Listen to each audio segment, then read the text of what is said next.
10 at 10 starts now with breaking news. He loves his family so much, and he loves his kids. I think it's a terrible tragedy. Tonight at 10, we continue our coverage of breaking news. A Potawatomi County deputy killed, another wounded, and a civilian struck by gunfire. The suspect, a man sentenced for murder just an hour before. Investigators say he stole a gun, broke out of jail, and led police on a wild pursuit. Our news team is taking you through every step of today's events. And first, we want to talk about the legacy deputy Mark Burbridge leaves behind. Our Don Grenice joins us live now with more. Don. Yeah, the 12-year veteran of Potawatomi County Sheriff's Office, clearly loved. You can see that across his county, in Council Bluffs at the police department, also here at the county jail. You can see this patrol car behind me, decorated and covered in flowers, showing their love and support for the man that they've all lost. Now, Burbridge was more than just a deputy. He is a father to 3 kids. It was clear while we visited today that his hometown will need some time to grieve. Amazing father, amazing to his kids, and amazing to everybody. In Missouri Valley, Iowa, most people know each other. Many knew the father, husband, brother, and son. Mark Burbridge graduated from Missouri Valley High School in 1991. He was class clown. He was a ball of energy, some tell me, loving and caring. The jokester in a class of just more than 50 peers. Just an amazing man. I mean, he's going to be loved and missed by everyone. Tammy Martinez had only heard the news moments before we met. It's tough for a small community. His tiny hometown, California Junction, stood still and quiet Monday. He put himself out there every day to help protect all of us, and we don't think about that. We just don't think about that. Jackie Markham is the same age as Burbridge. She says growing up, all the kids of California Junction got along. Outside all day long and not having to worry about dangers in life, I guess. She says no one guessed he'd one day work in law enforcement. When he did, it was a surprise to us, but it was awesome. Most faces in these parts are tearful for the man who made lasting, fun memories for his friends and family. Have fun up there. Just have lots of fun. He was a fun guy. Keep having fun. As you can imagine, for many of those people in his hometown, the first reaction, shock. They're still reeling from all this. So no plans have yet been made as far as funeral arrangements go. We will keep you posted and updated as we learn more about all that. Mallory? And Deputy Burbridge's body is now in the custody of Iowa's Division of Criminal Investigation. They will lead the inquiry into what happened. Burbridge was given a solemn escort to Des Moines. Sirens sounded as the same crews that took him to the hospital drove his body away. The motorcade included police and firefighters. This evening, community members gathered for a vigil for the fallen deputy outside the Potawatomi County Courthouse, and people lighting candles and placing flowers by a plaque honoring those who have dedicated their lives to law enforcement. Amy Vargas has family in law enforcement and says it's important to show support to those who protect and serve. I think it's huge to show that we actually, we respect them. Sometimes we're not good at showing it, but at times like this, I think it's good that we come together.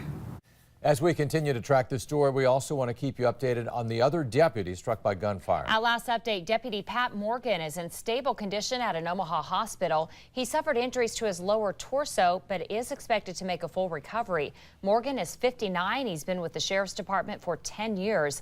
You can stay with WOWT 6 News as we follow Deputy Morgan's recovery. And tonight we're hearing from a woman who was just feet away when the shots were fired. It is something she never expected when she was just at the jail to visit her brother. Colin Wayne continues our coverage live with what the scene looks like tonight. Well, the damage has been done right now. The cleanup is underway. Crews are working to board up the area where that door was damaged this morning when that escape happened. Now they're just trying to make sure this area is secure as we go into the overnight hours. We spoke to one woman who was just feet away when she heard all the commotion and those gunshots this morning. She says it's something she never wants to relive.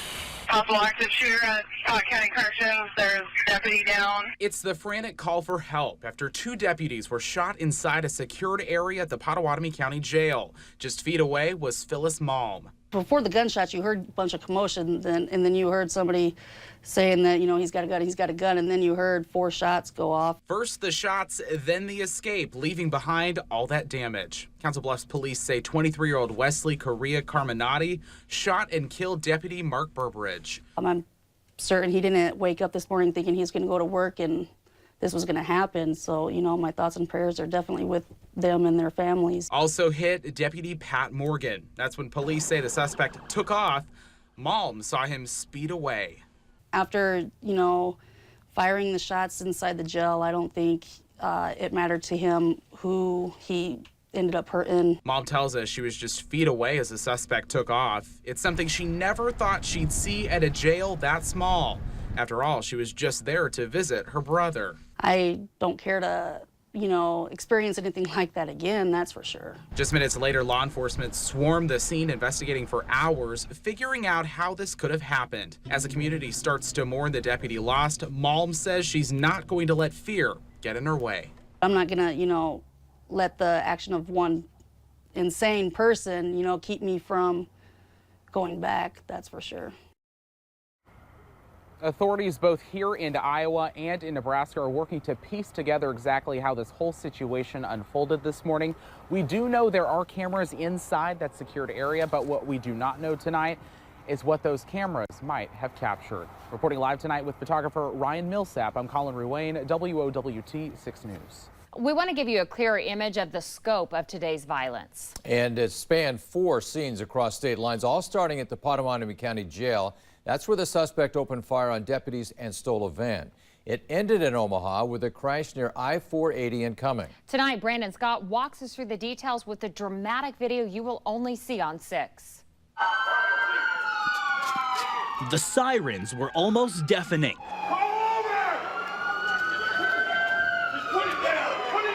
And the tension was high as the suspect finally surrendered. Just moments earlier, Wesley Williams Correa Carminati led law enforcement on a high-speed pursuit from Council Bluffs across the state line into Omaha. We're still westbound crossing Fountain Creek. Looks like we're going to go back eastbound on Cumming. It all started at the Potawatomi County Jail. Correa Carminati somehow escaped custody as he was transported from the county courthouse, where he had just been sentenced for murder. The Potawatomi County Sheriff's Department says Correa Carminati got a hold of a deputy's firearm and shot 2 deputies before fleeing in a jail transport van, crashing through the jail garage door. The suspect's a black male with long hair, white shirt, yellow pants, armed with a black semi-automatic handgun. He left northbound approximately 7 minutes ago. Investigators say Correa Carminati then tried to carjack a pickup truck near 16th and Big Lake Road, shooting and injuring the driver. A short time later, investigators found the jail van abandoned near 25th and Avenue I. At RL Liquor, 5825 North 30th, got a carjacking. It's a black Nissan Sentra, last seen northbound. Suspect's a black male, long hair, white shirt, yellow pants, displayed a gun. The pursuit continued to Omaha and this liquor store at 30th and Laurel. A woman says the suspect kidnapped her at gunpoint in Council Bluffs and left her here, stealing her black Nissan sedan. Last broadcast could match the description that they're looking for. Our cameras were rolling as a caravan of law enforcement tracked the Nissan sedan and the suspect. Oh my God! Help! Get right up here, boy! The pursuit finally ended when the suspect crashed into a wall at I-480 in Cumming. Is it Wesley Carrera? Command 30, yes. Wesley Carrera. And we're at the Douglas County Jail because the suspect was arrested here in Omaha. This is where he is in custody tonight. But the Potawatomi County attorney wants this suspect sent back to Council Bluffs because that is where he faces a first-degree murder charge. Now, Iowa does not have the death penalty, but the county attorney is talking to federal prosecutors because federal charges could bring capital punishment. Reporting with photographer M.H. Danker, I'm Brandon Scott, WOWT 6 News. You heard Brandon mention the suspect allegedly shot a man and tried to steal his pickup truck. At last check, that man's injuries are not life-threatening. The woman who was carjacked and kidnapped at gunpoint, she wasn't shot. The death of Deputy Burbridge comes nearly 2 years after Omaha police officer Carrie Orozco was killed in the line of duty. With those memories still fresh in the minds of local law enforcement, Omaha Police Chief Todd Schmatter says his department will be there for Pottawatomie County. We are a community, and when we face tragedy, Pottawatomie County Sheriff's, Council Bluffs Police, all the law enforcement on this side of the river was there for us. So we intend to be there for them, provide guidance any way we can as to how to get through this. Chief Schmatter went on to express gratitude for a community on both sides of the river that supports law enforcement. On top of this tragedy, another sad note for the family of Deputy Burbridge. His death comes less than a year after his father was killed in a car crash in Nebraska. Deputy's father, John Burbridge, died June 4th, 2016. It was a single vehicle crash near Lyons, Nebraska. His vehicle left the road and crashed into a tree. John was 69 years old. Still to come tonight at 10, what we're learning about the suspect in this tragic shooting and why his appearance in court today before the gunfire stood out to the Pottawatomie County attorney. And we have plenty of sunshine on tap tomorrow. Chief Meteorologist Rusty Lord. Yeah, John, quick check of the weather here. There's a couple showers on the map right now, but don't let these worry you. They'll dissipate as they drop southeast. And like you said, we'll get plenty of sunshine here to start off the day tomorrow. 40s in the morning, warming up to 58 by noon and up into the 60s during the afternoon. We'll get a look at the rest of the week's forecast coming up. Still to come, continuing coverage how people in Deputy Mark Burbridge's hometown are grieving his loss. Plus, Vietnam veterans from Nebraska just returned home from an honor flight in Washington, D.C. Brian Mastery has the story on the emotional day. Continuing coverage now on the shooting that left Pottawatomie County Deputy Mark Burbridge dead. We are learning more about the suspect accused of pulling the trigger. Wesley Correa Carminati was arrested last year in connection to a homicide in Council Bluffs. This morning, about an hour before the gunfire, he received his sentence of 45 years in prison. He was on his way back to jail when the incident happened. Pottawatomie County Attorney Matt Wilbur says he's never seen a convict act the way Correa Carminati did in court. Let's just say he wasn't real remorseful. They asked if he wanted to say anything. He was speaking through an interpreter. And they asked him, if you had anything you wanted to say, and he basically had just said that the gentleman that died because he was an idiot, and he shouldn't have gotten involved. I mean, he had no remorse. He was just cold. Wilbur said at that moment he regretted the plea deal reached with Correa Carminati. He would have been eligible for parole after 29 years and 6 months. And the loss of Deputy Mark Burbridge is being felt by all who have stayed with the story. It's hitting the people of Missouri Valley the hardest. Our Don Granese has more about the people grieving in his hometown. Yeah, John and Mallory, we start out here where all of this chaos unfolded from the Pottawatomie County Jail. You can see these flowers on this vehicle out here. It's a sheriff's vehicle, all in memory of this man who they all lost today. Plenty of shows of love, of support for him here in Council Bluffs, because we're hearing it from those people. We're seeing it in these displays of support. But Burbridge is technically from the small farm town, California Junction. That's between Missouri Valley, Iowa, and Blair, Nebraska. Only about a dozen or so homes house families who have known each other for generations. Mark leaves behind a symbol of his impact there, the town hall. It has a brand new roof. His friends and neighbors tell me he put his own time and resources into taking care of the tiny town they all love. And then for his life to end the way it ended is a tragedy. It's a complete and utter tragedy, and we try to find a reason for it, but right now there's no answer for that. Now, I wanted to show you what this sign out here says at the Pottawatomie County Jail. It says, "No farewell words were spoken, no time to say goodbye. You were gone before we knew it, and only God knows why." Some very fitting words as they wrap that in a blue ribbon, obviously in sign of solidarity for all the law enforcement out there who every day who have to go into work not knowing exactly what they'll encounter. Again, a very sad day for this man to encounter. We'll continue to stay updated on any funeral services as soon as we hear about those. For now, that's what we have here at the Pottawatomie County Jail. All right, thank you, Don Granese, reporting live. And our coverage of today's shootings continue online at WOWT.com and in the 6 News app. And join us tomorrow morning on Daybreak. And for any overnight developments, that news starts at 4:30.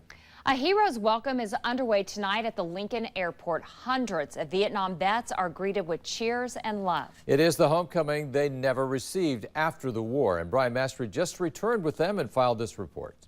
These Nebraska Vietnam vets who spent the day remembering the sacrifice in Washington, D.C. have the honor of being Bill and Yvonne Williams' 11th honor flight. And the last one. No more bus rides, no more flights. It's going to be hard to say it's over, but we have other things that we need to do, and that is our remembering our fallen memorials that are so important for the fallen from Iraq and Afghanistan.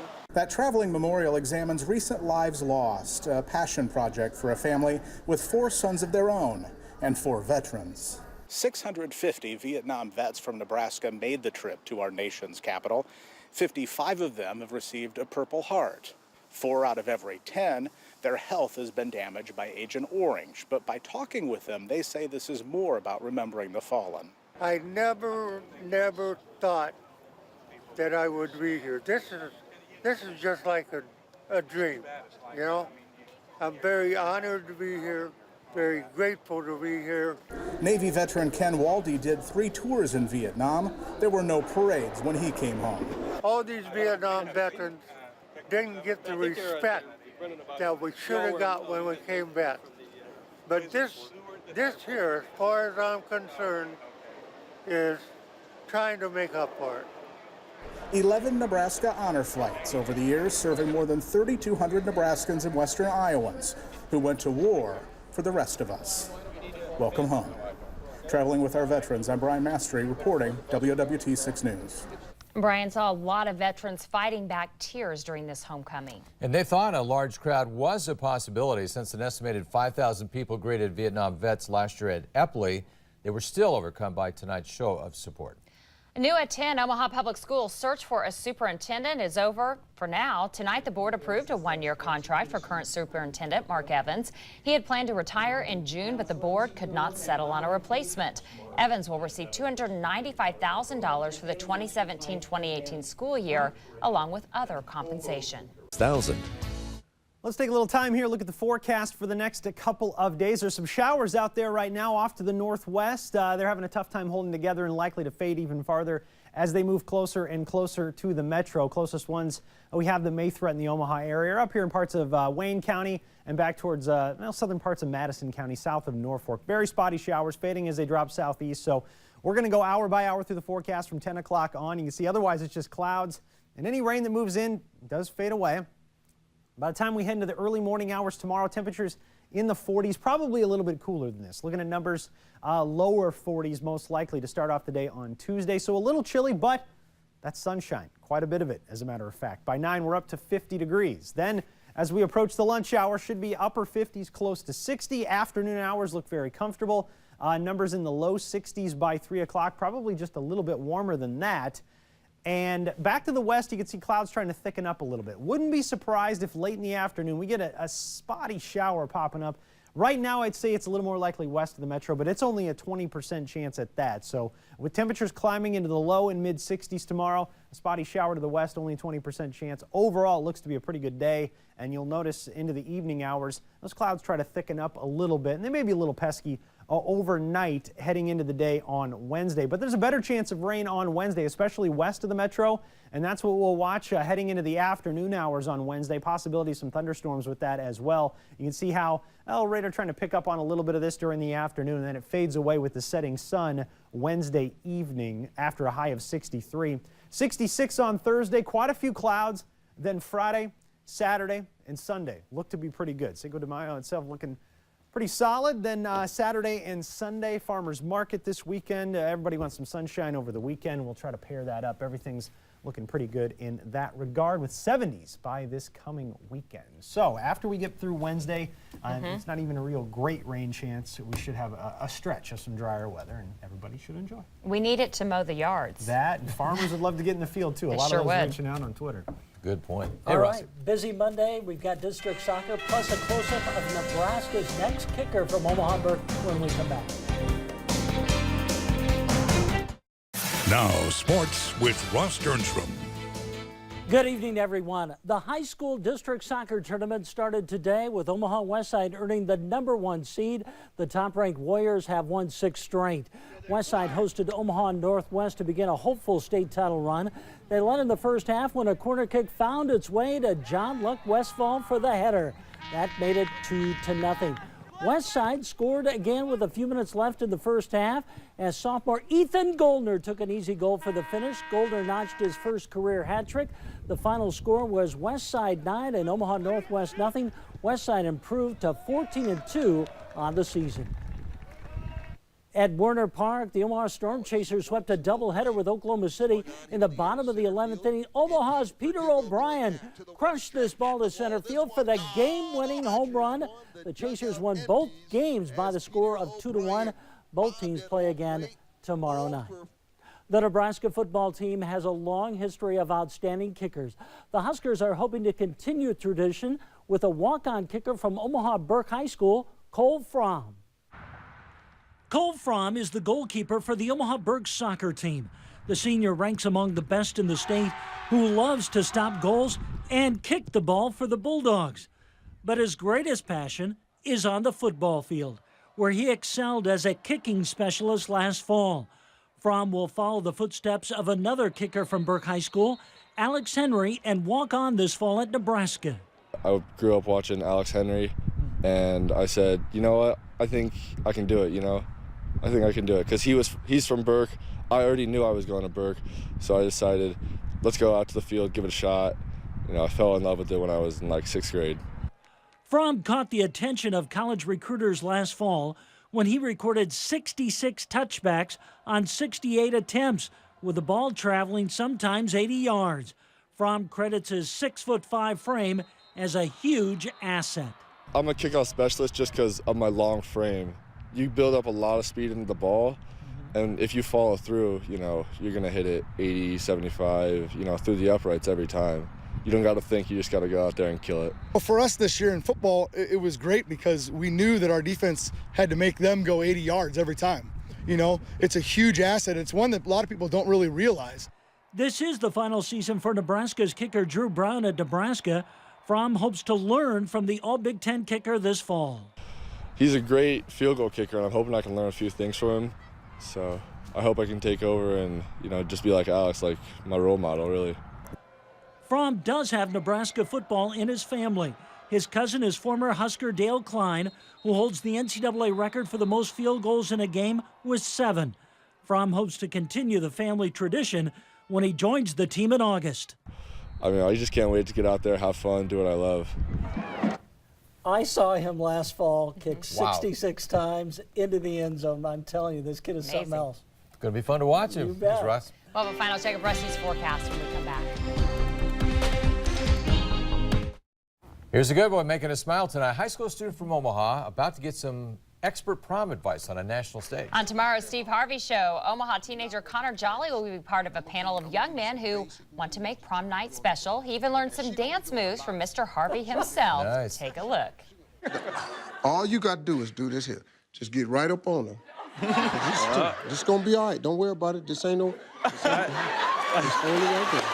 Come on, just hold me. All right? Hold me. Just hold me. Now, shut your eyes, Connor. Just hold me. You can watch tomorrow night's show right here on WOWT at 2 p.m. I don't think he saw that one coming. He did not. No, just hold me. A little awkward. All right, let's take a look at the forecast for tomorrow. Low 40s to start off. Sunshine in the morning, actually quite a bit of it during the afternoon. Only a 20% chance of an afternoon shower. Likely to stay west of the metro, not a big headache, and temperatures warm with sunshine into the 60s. I know it's been a while, but it can happen here, and it's going to tomorrow. Gosh, what's it going to feel like, do you suppose? Maybe a little too warm. Hawaiian shirt weather. Have a great night. WOWT 6 News is everywhere. Watch every newscast streamed live on our website and mobile app.